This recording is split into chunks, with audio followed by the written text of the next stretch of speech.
Jubilee സമരം 140 ദിവസം. സമരക്കാരെ നേരിടാൻ വൻ പോലീസ് സന്നാഹം. മഴയിലും രാപ്പകൽ സമരം തുടർന്ന് നഴ്സുമാർ. തിങ്കളാഴ്ച കൊച്ചിയിൽ ചർച്ചകൾ തുടരുകയാണ്. ആദ്യവട്ട ചർച്ചകൾ ഫലം കണ്ടില്ല. ജൂബിലി മിഷൻ മെഡിക്കൽ കോളേജിൽ ശമ്പള പരിഷ്കരണം ആവശ്യപ്പെട്ട് UNAയുടെ നേതൃത്വത്തിൽ നഴ്സുമാർ അത്യാഹിത വിഭാഗത്തിന്റെ ഗേറ്റ് ഉപരോധിച്ചാണ് സമരം ശക്തിപ്പെടുത്തിയത്. ജൂബിലി മിഷൻ മെഡിക്കൽ കോളേജിലെ 3ാം ഗേറ്റാണ് നഴ്സുമാരുടെ നേതൃത്വത്തിൽ ഉപരോധിച്ചത്. രാപ്പകൽ സമരം വരും ദിവസങ്ങളിൽ കൂടുതൽ ശക്തമാക്കുമെന്ന് UNA നേതൃത്വം അറിയിച്ചു. മാർച്ച് മുതൽ ആരംഭിച്ച സമരം 140 ദിവസങ്ങൾ പിന്നിട്ടിട്ടും ഫലം കാണാതെ വന്നതിനാലാണ് സമരം ശക്തമാക്കിയത്.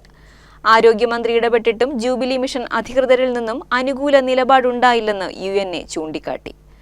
മറ്റ് ജില്ലകളിൽ നിന്നും നഴ്സുമാർ സമരത്തിൽ പങ്കാളികളാകാൻ എത്തുമെന്നും UNA നേതാക്കൾ പറഞ്ഞു.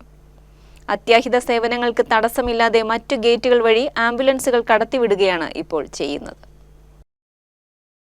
കേരളത്തിലെ ഏറ്റവും വലിയ ഷോപ്പിംഗ് ആഘോഷം ഇനി നിങ്ങളുടെ സ്വന്തം സീമാസിൽ. തൃശൂർ, അങ്കമാലി ഷോറൂമുകൾ ഇന്ന് തന്നെ സന്ദർശിക്കൂ.